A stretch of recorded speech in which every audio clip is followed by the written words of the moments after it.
There's an age-old debate in gaming. What is the most important aspect? Is it how fluid the controls are? Is it the storyline? Does none of that matter as long as it's pretty to look at? Different people have different ideas of what matters most to them in this beautiful pastime of ours, and they're all valid outlooks to have. This could very naturally spill into the debate on whether or not video games can be classified as art. I absolutely believe it can. A lot of people would agree, and I hope the points I bring up today and in the future can highlight a little bit of that. A true work of art will always be subject to the eye of the beholder. That being said, it certainly helps when as many different elements are lined up squarely in the good column, which brings me to today's topic. Donkey Kong Country for the Super Nintendo. The first in a trilogy of what some would consider to be the greatest platformers on the console, barring a certain Italian plumber maybe, but that was then, upon release. Today we ask one simple question: is it worth it now?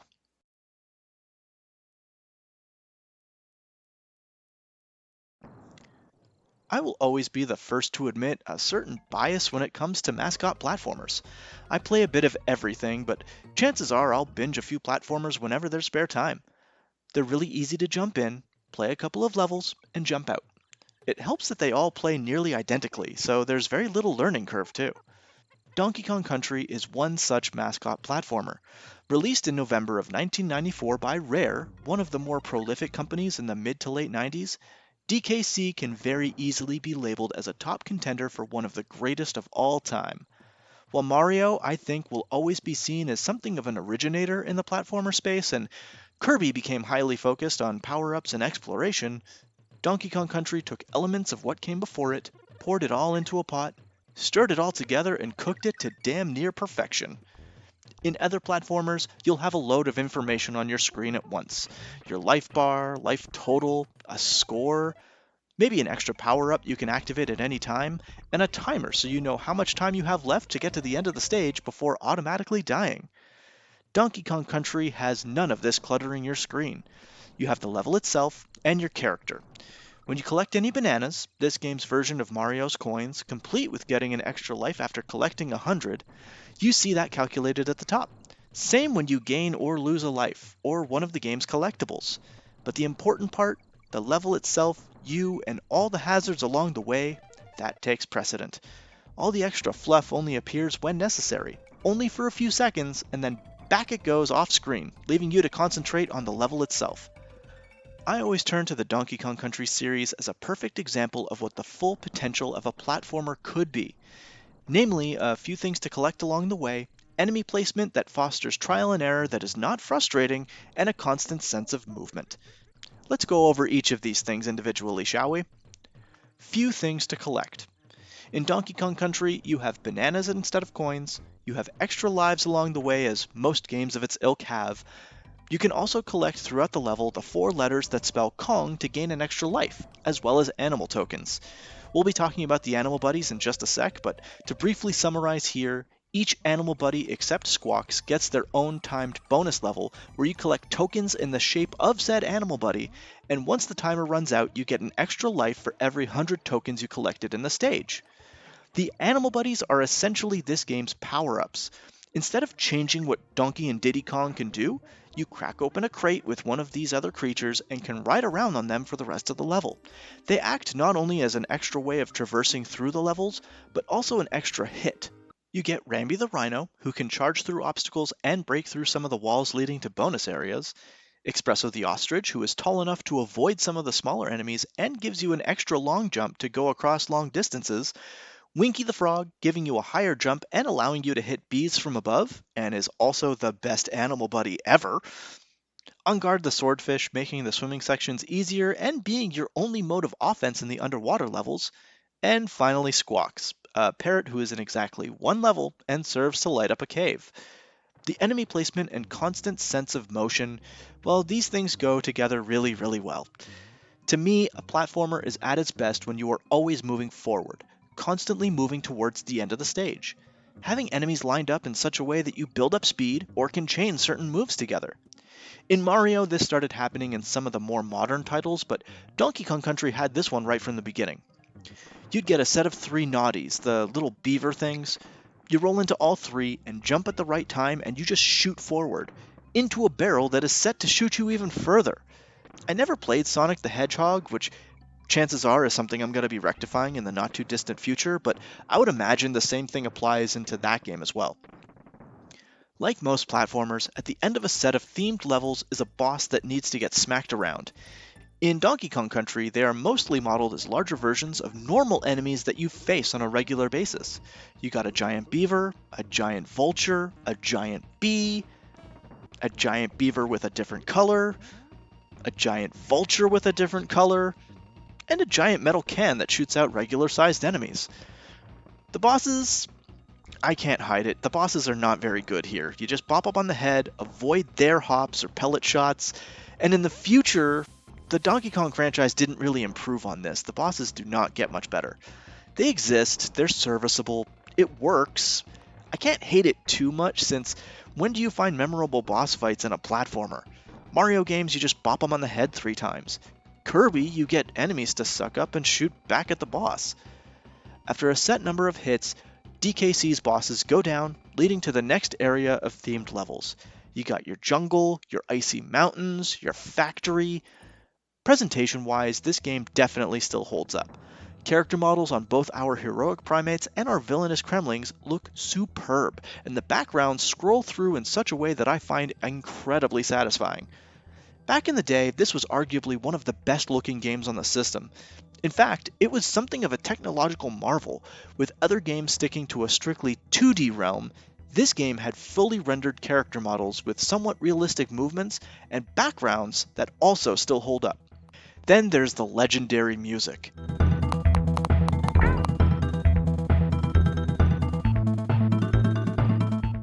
I have been a fan of video game music since the 8-bit era, a time when sounds were little more than assortments of noises put together in a vaguely tuned form. This game did not have a method of listening to the game's music in a separate mode. Instead, we had the age-old classic of hitting the pause button and just leaving it that way to hear whatever favorites you may have. Mine were the minecart level, the factory, and the second icy area.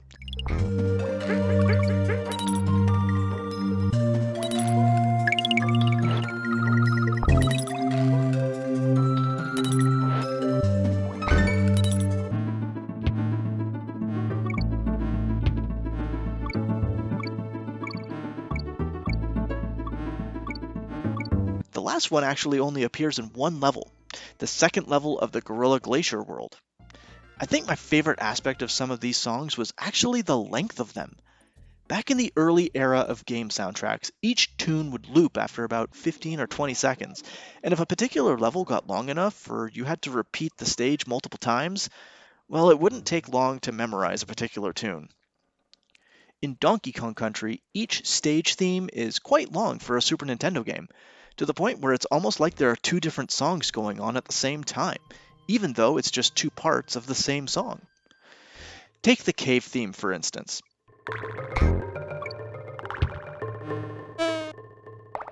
It starts with water dripping in the background and a somewhat hollow, echoey percussion tune. Give it time, and the single musical line changes to a deep hum, and a woodwind takes the lead on creating the music. This one feels less like a song and more just an ambient background track, divided in half. A similar thing happens with the opening track of the game.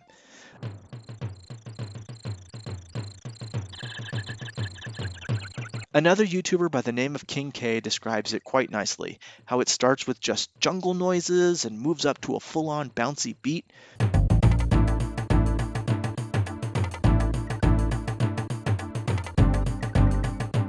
One that uses several distinct musical instruments to combine together seamlessly. After a little bit, the whole track changes.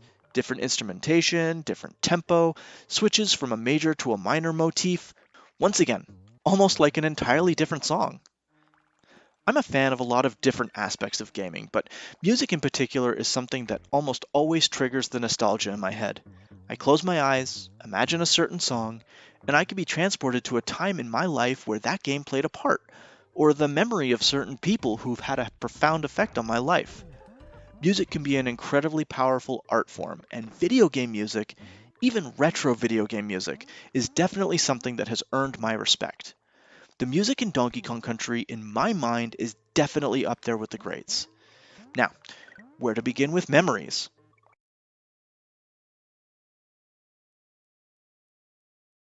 How about that minecart level, eh? I remember getting to the second world, getting to that minecart level, and dying. A lot.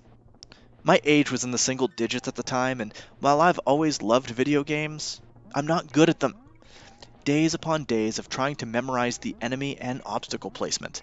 I do remember one summer where naturally I was staying up entirely too late trying to get to play as much as possible. I got into the minecart level once again, and I remember my mother telling me that either once I ran out of lives or once I made it past the level, it was time for bed. I hadn't stockpiled lives and I flat out wasn't very good, but I made it to the checkpoint at the halfway point. Shortly after this, there's a small segment that takes some practice. A couple of rapid fire jumps going into what is essentially just a hop. Keep the jump button held down for too long and you get to an upper track, which is safer. A smaller button press at the right time gets you a red extra life balloon. It's close enough to the checkpoint that you could keep getting this extra life every time you go through the stage, if you're good enough at platforming. Which I am. Now. But definitely was not back in the day. Let me assure my past self and family, when I got that extra life balloon, it was pure luck. Now? Well, it's still about 75% luck. Of course, nothing beats finding the warp point in that same level purely by accident. I overshot the barrel at the beginning, but didn't overshoot it by so much as to try to make the jump from the beginning to the cart. By hugging the wall, you get blasted automatically to the end of the stage. Since the first minecart level has no bonus stages to worry about, that's an easy 100% on that level. Then there are the codes. Right when you start up, you hover over the Erase Game section at the bottom just before you select a save file. By spelling out barrel, replacing the E with the A, you start up with 50 total lives. Another code gives you a bonus level select kind of thing where you can go through any of the Animal Buddies bonus stages as a standalone. That would be nice practice and also a great resource to max out your lives. If only I could ever figure out how to exit that section and get to my actual save file. Both of those codes I'm pretty sure I learned from two separate sources. The Video and Arcade Top 10 show from the last episode, and a friend of my dad's from when I was growing up. Thank you, random friend of my dad's. Now, of course, not every memory is going to be a good one. Again, I love playing games, but I'm never going to say I'm good at them. Donkey Kong Country is a series that is known for its firm but fair difficulty. All of the enemy placement works very well from a design standpoint, and once you learn the patterns, you can breeze through any stage blindfolded. And I could probably pull that off. Now. But back when I was first learning how to play games in the first place, there was plenty of stopgaps to my progress. The first world had Barrel Cannon Canyon, where I would just not get the timing right for the barrels. The second world had the minecart level, and Stop and Go Station, which also had a handy warp at the very beginning. Then Gorilla Glacier. The beginning of World 4 has slippery platforms, reduced visibility, a barrel section that to this day I need to skip in favor of a pseudo warp point near the end of the first level, a slippery rope level, which again, one of my favorite tracks of the entire game, and finally the one and only Squawks level, with a flashlight, an incredibly annoying, blinding flashlight. My memory of this naturally involves being stuck in this section of levels for what felt like forever. And finally, something that will almost certainly be considered TMI for basically everybody. Do you know of the PP dance? It's that time when you're holding it in, but because you're so in the zone, you don't want to stop playing. The very first time I made it to the final boss, I remember it being yet another late night, just gotta do this one thing before bed kind of thing. And because it was nearly the end of the game, it was allowed. Firstly, I didn't even notice that the pirate ship in the background of the world map was getting closer and closer. Then, the first few times trying to defeat K. Rool, I immediately had to pee. And yet, I didn't go because I was just so close to the end of the game, I didn't want to stop. I stood up and kept going for a dozen times, and it just became too much. I had to run to the bathroom. And when I came back, 3 tries later, I finally felled the foul monster.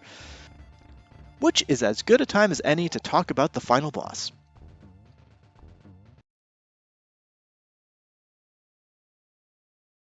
So, you make your way through 6 sets of stages on Donkey Kong Island. You grab bananas, collect Kong letters, and battle your way until you finally come face to face with the evil king who stole your banana hoard. Kooky pirate music plays as the king shoots his crown at you, making you time your head stomps very carefully. Do this 3 times and he starts shooting cannonballs at you. This is the section where I got stuck at the most, and perfectly illustrates once again the firm but fair difficulty that Donkey Kong Country is known for. Finally, after another 3 sets of stomping the giant crocodile's head and dodging giant cannonballs, the credits roll. Yeah, I didn't include this in the memory section, but of course I fell for this the first time around. It didn't matter that every job description started with a K, or that the performers of these jobs were the names of the enemies you've defeated. I was blissfully ignorant, basking in the glory of victory, before getting squashed and having to start the whole process again.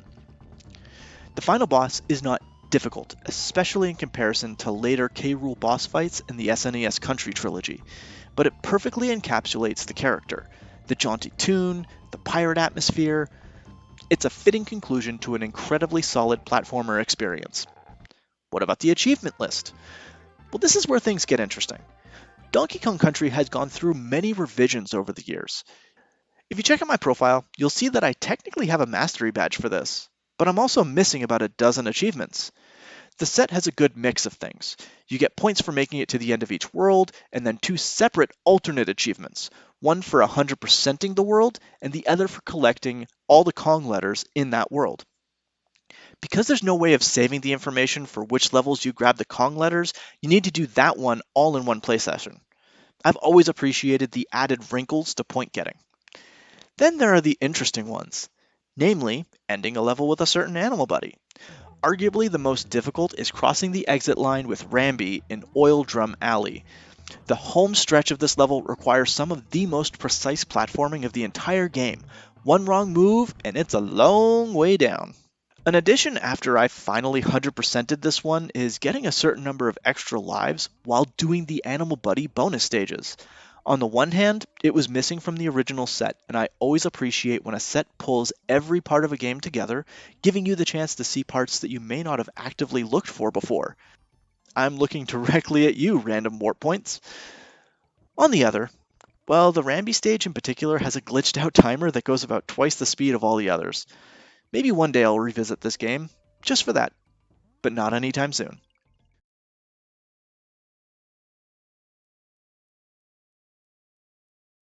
All in all, this is one of my favorite sets on the site thus far.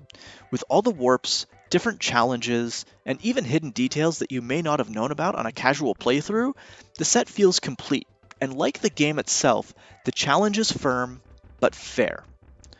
Donkey Kong Country is a game that I will never forget, and always have fun playing. One of the few that I actively tried to get 100% on. Donkey Kong Country 1 is my comfort food. I play it to unwind. I listen to the soundtrack to remember the good old days.